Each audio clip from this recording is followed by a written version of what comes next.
बऱ्याच ठिकाणी मी पाहतो ना, टॉयलेटमध्ये खूप छानपैकी टाईल्स लावतात. टॉयलेटला, बाथरूमला खूप चांगलं सजवतात आणि खूप सिस्टमॅटिक बांधकाम देखील करतात.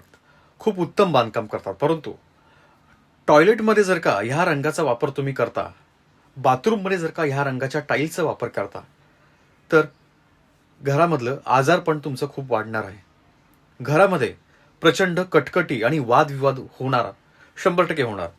ह्या गोष्टीचा अनुभव बऱ्याच लोकांना घेताना मी पाहिलेला आहे. काळा रंग सर्वात जास्त ॲब्झॉर्प्शन करतो.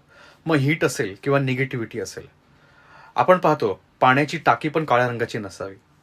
घरामध्ये किचनचा ओटा काळ्या रंगाचा नसावा. निगेटिव्हिटी ॲब्झॉर्ब करणं, हीट ॲब्झॉर्ब करणं हे काळ्या रंगाचं कारक आहे. आणि ज्या ठिकाणी बाथरूम आहे, टॉयलेट आहे, पाण्याचा वापर होतो, पाणी हे चंद्राच्या आधिपत्याखालती येतं, काळा रंग हा शनीच्या आधिपत्याखालती येतं आणि अशा प्रकारे हा विष योग तयार होतो आणि हा प्रचंड क्रॉस योग